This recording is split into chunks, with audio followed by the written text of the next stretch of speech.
to mature subject matter, viewer discretion is advised. We got some crazy back here. I mean, I think women are worse than men. And surviving means navigating a world packed with drugs and danger. Sometime over drugs, you don't pay your drug bill, you're gonna get beat up. I ain't tripping no more because I'm the one to with. Welcome to the world of women behind bars. Inside California's Valley State Prison.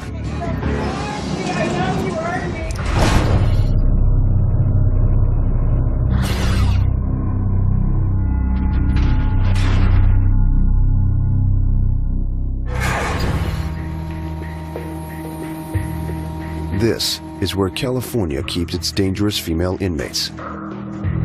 Valley State Prison for Women. If you think women in prison are soft, think again. Red, step out. Don't forget your IDs. Close your door.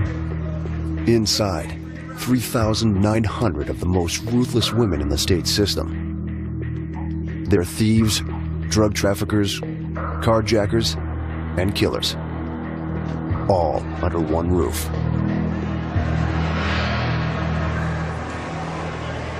The most violent live here. Administrative segregation. I ain't said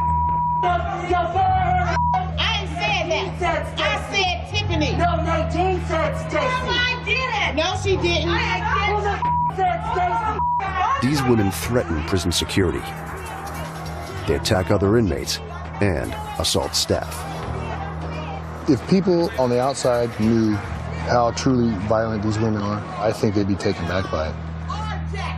Correctional Officer Albert Anderson suits up with special gear before every shift. So Anderson, you're at 6 feet, 250 pounds. Why are you wearing all this gear? Well, it's for our protection. We wear stab-proof vests, we wear gloves. These got Kevlar on top. We carry a MK9 pepper spray. We carry a baton. This is a violent world. Inmate Earlene Mitchell is typical of the women here. We call the inmates from hell, so we're pretty much the inmates that get in trouble, as they call it. They keep us back here, they lock us down. We're agitated, we're angry. We have to yell to get to anything. At age 10, Earlene began using drugs. At 21, she was convicted of both grand theft and running over a pedestrian while drunk. Earlene was arrested for prostitution at 24, and it landed her at Valley State. And just 3 months ago, she hit a cellmate with a metal lock, swung in a sock, for maximum impact. This last time I lost control, and I was angry because the girl asked me could she be my pimp, and she and I was in a room with all white girls, so I was very scared. And I wigged out and just, ooh, and it was over. And I hit her with a lock. I beat her up and then I hit her with a lock. I wanted to kill her. I remember telling her, I want to kill you. I'm going to kill you. At 6:30 a.m., Officer Anderson begins one of the most dangerous tasks of this job. Feed chow, it's a morning meal in the lockup unit. Serving breakfast in this high-security unit brings him dangerously close to the inmates. He's vulnerable for the few moments the food port is open. Inmates have used the 6x12-inch space to throw their own waste at the officers. It's called gassing. They're willing to do the time for the crime. And if that means to throw urine or feces on you, it's like me and you making a pot of coffee at home. They don't care. It's that much thought put into it. They don't care. Inmate Earlene has assaulted staff before. Unrestrained in her cell, she's free to attack. Your light on? What's really going on? How about kind of covering it for me?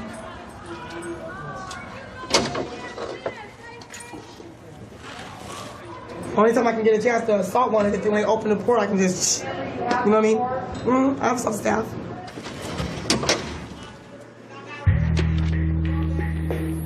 The prison isolates Earlene. She's allowed no contact with other inmates. I'm on cell alone, I walk alone. They feel my crime is so bad that I'm not allowed to live with nobody or be on the yard with nobody. So I'm pretty much segregated all to myself at all times. Extreme segregation frustrates Arlene. 137. This place is crazy. It's very, very demonic. It's very evil. It's very mean. And it's very painful. We fight a lot, always, because we're so angry.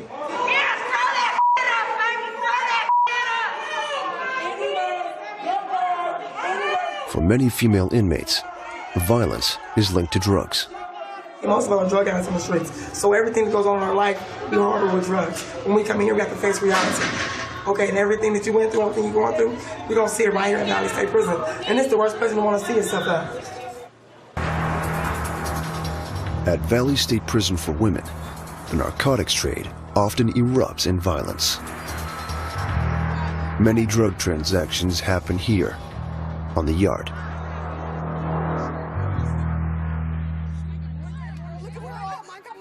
Lieutenant James Neely knows what to look for. When you walk out and see yard, seemingly nothing will be happening, but there's a whole lot of things going on that you really have to look hard to find. You'll see inmates passing dope, passing all kinds of contraband, whether it be tobacco, things of that nature, or just inmates communicating, talking about their next dope deal, things of that nature. You got to see who's associating with who, things like that. Where you get this? You already know shit. I had to come up on a ski, you know what I mean? This convict can read criminal activity better than most. So we ain't talking about medical, all them. Maureen Green committed her first assault at age 7. She violently attacked a boy with a pencil, paralyzing him. Next came burglary at age 18. Then at 24, she was convicted of battery and was caught doing drugs. And at 26, she served her first stint at Valley State for a carjacking. I started when I was 7 years old. I'm 37 now, and I've done basically all my life in prison. Maureen's got the prison tattoos to prove it. This is what I stand for. Hear no evil, say no evil, and speak no evil. With 30 years of inmate experience, Maureen Green knows how to navigate through prison culture, or as inmates call it, the mix. The pressures, the problems, and punks incarcerated with the pain and doing time in this dump. Surround my positives and negatives. I'm drowning in heat, praying I make it out this before I catch strike 3. The pressures, the problems. The mix meaning sell drugs, do drugs, you know, like that. Coming in and out of the system, whatever known, you know. Few inmates talk openly about the mix, but Maureen's in an unusual situation. After 30 years in and out of prison, she's due for release in 1 week. But the mix is the world Maureen knows best. The mix includes getting in trouble right along with the homies. There's a lot of drugs here. You got Needle Park out there in the main yard. She says that for inmates, the dealers are easy to spot. You're wearing jewelry, you're blinging. You know what I mean? You're like one of the shot callers or whatever. You got it going on. If you got a little bit of jewelry, you got a little bit of canteen or whatever. You got some drugs, you're a shot caller. To deal with the pressure of the mix, inmates take precautions. Their male counterparts join gangs for protection, but female inmates choose a different survival strategy. They form prison families. This is my play kid right here, and when did I make you my kid? About 6 months ago. About 6 months ago, I moved into her room or whatever, and she was just like real tight. We just got real tight. Every day we was just talking and just learning about each other, and then she Parents dole out advice. Because everything in here is just crazy. She get in people's business, and then she go tell this person, and come back to this person, and then next thing you know, they want to beat Kiki up because she done gotten a whole bunch of stuff. So I try to tell her to, stay out of people's business so you can go home. Holding on to family bonds outside prison makes living inside even tougher. It's 2 p.m. Inmates rush to connect to the outside world. I have a collect call from Crystal, an inmate at Valley State Prison for Women in California. Your call is being connected. On the street, Crystal McLaughlin is a young mom with 2 kids. In prison, she's an inmate convicted of second-degree burglary and drug dealing. Methamphetamine was my drug of choice, and I've been on meth for a long time. Not only did I use it, I sold it. It was a part of my life. On the street, her drug use led to violence. I have a few violent charges on my record. Fighting, mostly. Now, Crystal's trying to get her life together. There's a lot at stake. She's 9 months pregnant. California sentences women for their crimes, pregnant or not. So about 200 pregnant women serve time in this violent world. I'm scared. This will be the first time I've done this without you. Right, Grandma, I love you. I love you too, sweetie. Be good and kiss my girls for me, okay? I sure will. Okay. Crystal hopes baby number 3 will be healthy, but there's no way to be sure. She was using meth in her first trimester. Then she got busted. When I first got pregnant, I was under the influence of drugs. I had been using drugs for a long period of time, and I found out I was pregnant. I slowed down and then quit. You want to help me do dishes? Crystal's not alone. Valley State Prison averages 20 births a month, and most of the new moms have a drug history. With drugs come violence, and pregnant inmates are fair game. Oh no, being pregnant in here is really nothing. The famous line here is, your face ain't pregnant. You would think that it being the medical unit, it would be calmer, but we've had just as many fights in there as we do anywhere else, you know? We've had pepper spray in there and all kinds of things, you know? It's 3 p.m., rec time for general population. Lily gets to buy food at canteen. Yeah, right now I'm finna go shop. I really don't need to shop, but I'm just finna go shop for a few people that don't have anything. Already, that's basically what I'm doing, because I got everything I need already. Bridget, did I spend it all? I didn't spend it all. Come on! The items are among the few comforts inmates get, and the women use them to barter and trade. Canteen is like currency, and she has a lot of it. Okay, thank you. Her jewelry also indicates she's rich by prison standards. Whatever, y'all see my Rolex? Don't forget the Rolex. All right. That's a Rolex in prison. Inmate Maureen Green knows how to be content in prison after 30 years in and out of the system. But in a few days, her world will change. She's scheduled for release. Captain Donaldson's known Maureen for over a decade. Now, he wants to know how she'll cope outside prison walls. So what are you gonna do?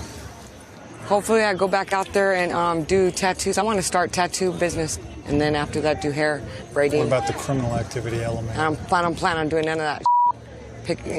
My violence was guns. That was my history all the time. Picking up weapons, having weapons. The captain's heard statements like this before and seen Maureen come and go. Well, honestly, hope you don't come back. Hope I don't ever see you again. Every day you wake up, even though you may be hating it, set yourself, okay, fill out these 2 applications. Done that. I never got accepted for a job or nothing. An application, you know how they put it down. If you've ever been convicted of any felony or been to prison or anything like that, write it down. I'm trying to be honest, and I write it down. They just kick you back out. You know, I just said, forget it. You know what I mean? I'm just going to go back to the old neighborhood where I could make some money, some fast money. Donaldson knows that this may be Maureen's last chance to stay out. Maureen has 2 strikes already. One more violent conviction, and she'll return to Valley State for life. You're going to get a life sentence. That's reality. That is life, because it's coming. You're the closest you'll ever be to it, next to the judge saying life. That's how close you are now. And I don't know if anybody ever put it to you like that, but that's where you're at. But prison doesn't worry Maureen. Life outside does. I'm so used to orange or blues, but you get me in a shopping mall and I freeze up, you know. I have money, and I just, all of a sudden, I start making myself look guilty. Peace. I'm most comfortable, and I hate to say that, here in prison. I feel more safe here. I feel more loved here. I feel valued here, respected here. With 48 hours until her release, all she can do is wait. If Maureen doesn't want to spend the rest of her life in prison, this is her last shot.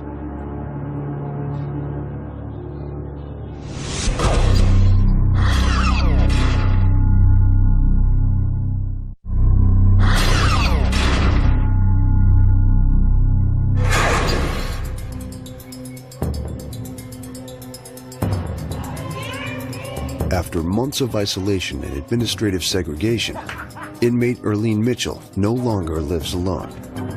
Her new cellmate settles in. Earlene worried the prison would decide that she was too dangerous to live with another woman. But her new cellmate's history is as violent as her own. Cellmate Stacy Taylor's record begins with stealing. Then at 25, she was convicted of first-degree robbery with a firearm. Her violence behind bars continues. She's committed 3 batteries on inmates in the last year. All my criminal history is all violence. Every crime I've ever committed is violent. So I guess I would be considered a violent individual. The 2 violent women now share a 7-by-14-foot cell. Earlene will have to be careful not to get on her new roommate's nerves. Everybody got a trigger, you know what I mean? A different pressure point. And if you push that button, anything's possible. Earlene's new status has another privilege, group yard. I was on dog status and it feels so much like relief. I can't wait to interact with other inmates. When I first get out there, I'm gonna hug my best friend.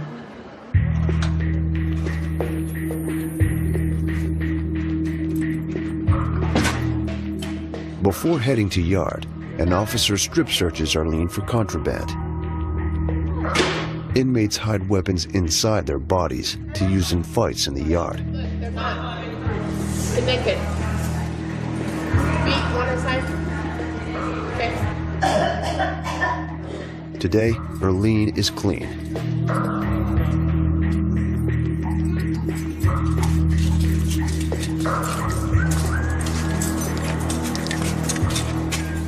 This is where segregated inmates recreate, making it one of the prison's most dangerous spots. Valley State puts these volatile women in a 36-by-42-foot concrete block with a sharpshooter on watch. But on January 18th, 2005, Earlene still got violent.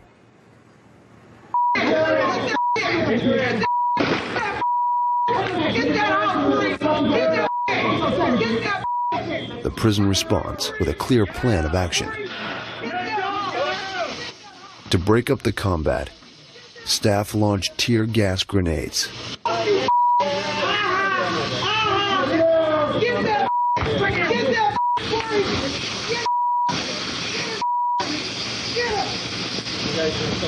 The fighters don't comply, so the gunner shoots 5 rounds of rubber bullets.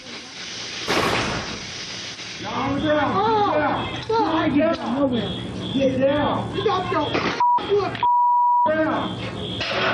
All the way down. Mitchell, get out. If the fight didn't stop, the gunner's final resort, shoot to kill. Valley State hasn't had to take that step yet. Today, Earlene behaves. But after just 5 days, her cellmate's behavior isn't all that she'd hoped. It ain't been all that. My expectations of the situation wasn't what I thought it would be. So for me and her both to be comfortable, I'm moving out. In segregation, tensions run high, and a situation can escalate without warning.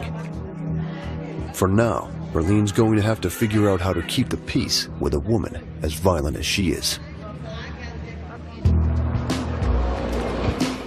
In the prison infirmary, a doctor examines a very pregnant Crystal McLaughlin. She's not due for another 2 weeks.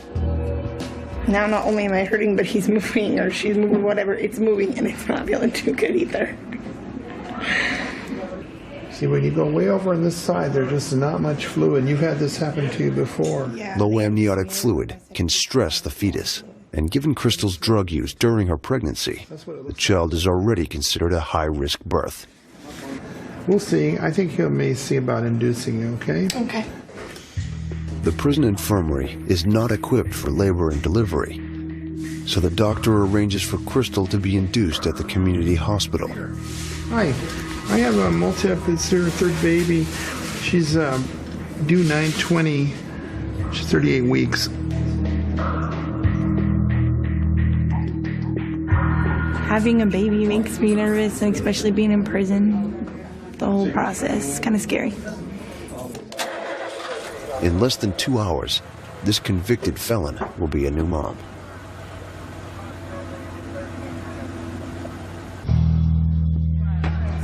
Keeping Valley State secure is a never-ending job. Despite efforts to stop the prison's drug trade, narcotics are here. But today, Lieutenant Neely leads an operation to take a drug dealer down. He pulls together an elite group of officers for a surprise raid. He got a tip to search a room in Housing Unit C3. We've identified a cell that we've chosen to search today on Facility C, Housing Unit Charlie 3, Room 4. The team aims to hit their target before inmates can toss their contraband. You know, I think we caught them just before the release to the yard, because this is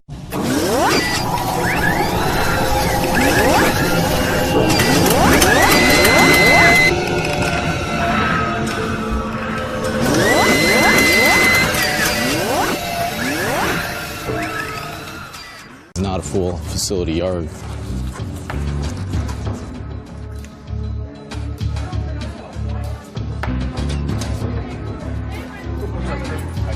Hey, how you doing?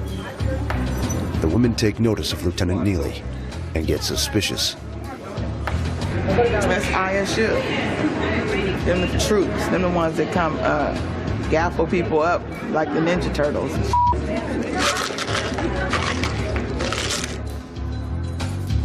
Inmate Lee Stanifer shows concern as ISU marches down her hallway.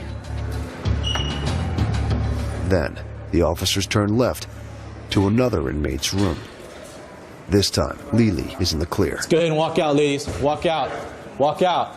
Let's go. Let's go. This particular room, talked to my staff. We felt that it needed some attention. Don't really want to go beyond that.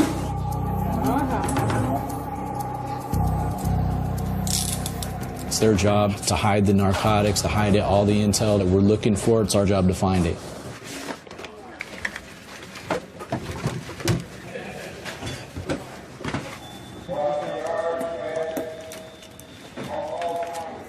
A female officer strips out inmates while ISU pulls the room apart.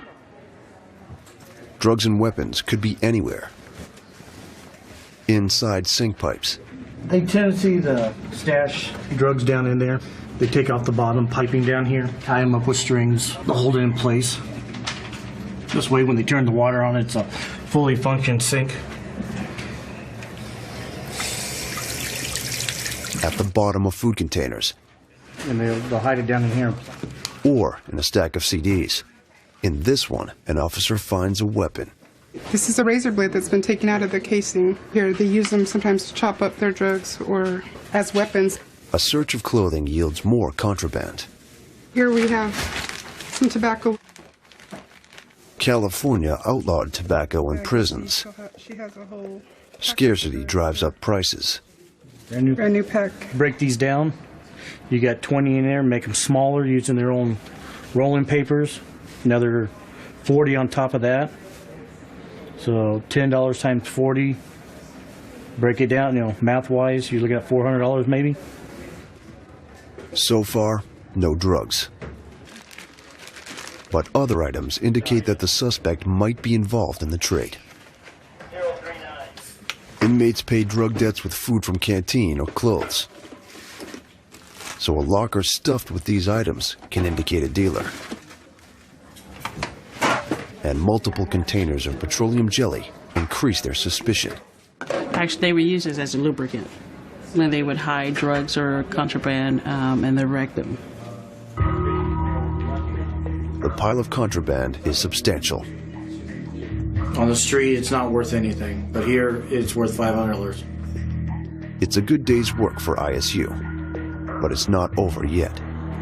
The team has something in store for another inmate on C Block.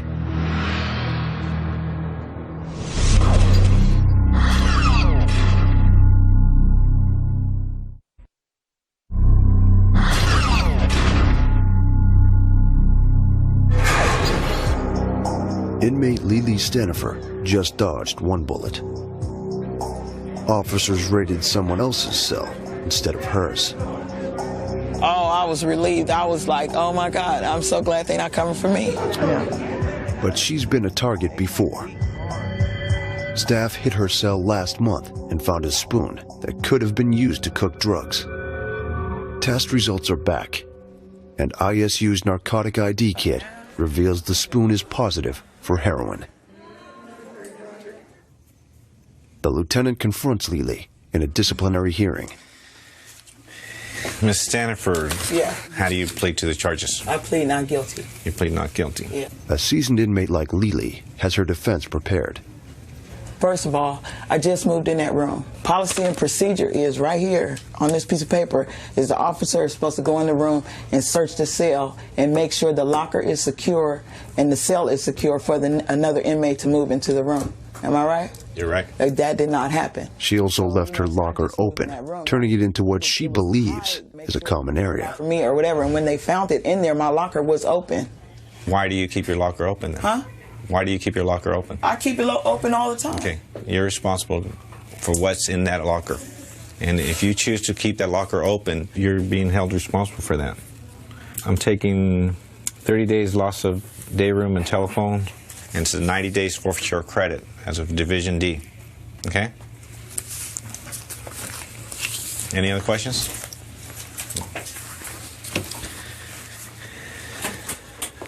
For Lily, it's a short-term setback. I'm just off, man, because I presented all my evidence, everything or whatever.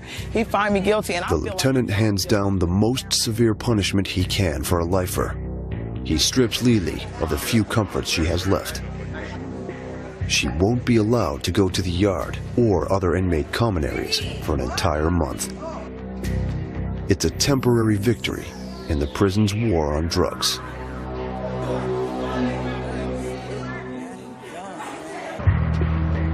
But at a nearby hospital, another inmate's punishment for drug use is harsher. Despite complications, Crystal McLaughlin gave birth to a healthy 6-pound girl. And today, after just 2 days together, she must give her away and return to prison. Crystal, your grandma's here to pick up the baby, okay? I'm gonna give you about a half hour to kiss the baby and give her last hugs and smooches, okay?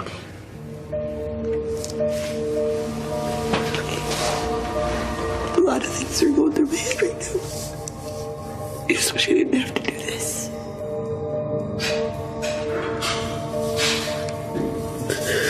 It's hard.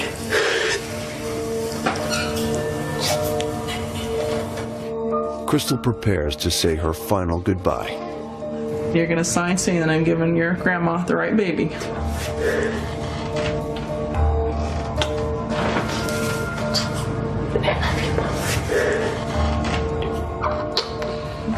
gonna be okay. The full cost of her crime is finally clear to this inmate. As much as it hurts me, it's not fair for her to have to go home without me. I know it's due to some bad decisions I made, but it's not fair and I feel bad. I'm sorry for it.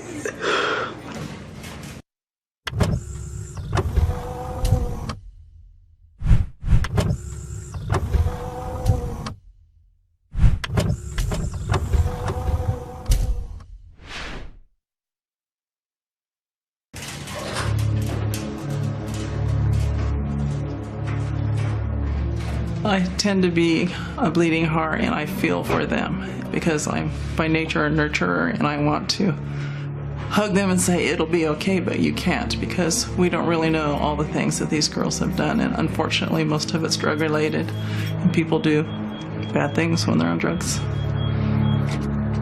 It will be 2 months until Crystal can see her baby again. I just want to go back and finish my time so I can go home with my kids.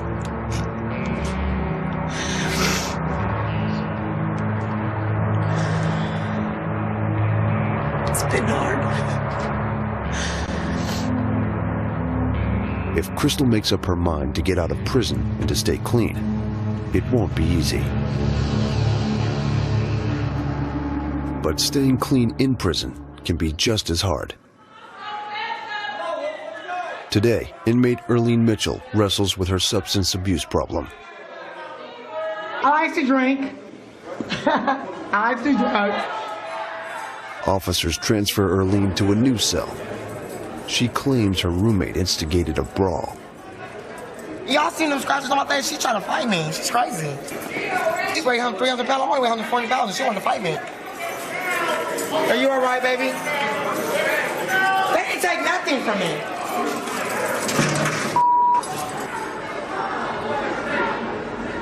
For now, segregation is Earlene's reality, and plans for a normal life are on hold. Some people say they want change, right? I can't say that I want change because I don't know what change is. Inmate Maureen Green is about to discover how hard change can be. After serving 10 years for armed robbery, it's time for her release. I'll be there for your wedding. It's over. This plate's coming in and out. Me picking up guns, picking up, doing just to come in here. You know what I mean? I'm planning on it ever again. And that's a good feeling.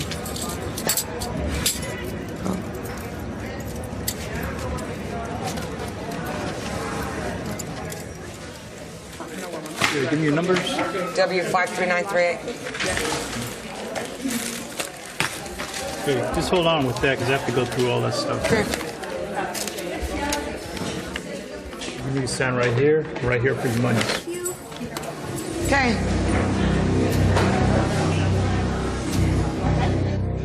This is the moment inmates anticipate. But when it finally happens, few know what to do next. Inmate Green? Yes. Bye, guys. Bye. I'm not familiar with the world out there. I'm only familiar with this place, if you want to call it institutionalized. But this is all I knew, and being out there, it's scary to me. The street's fast money could seduce Maureen Green again, and she knows it. Over 50% of inmates return to prison. Whether dealing drugs or raising a family, the pressures of life lead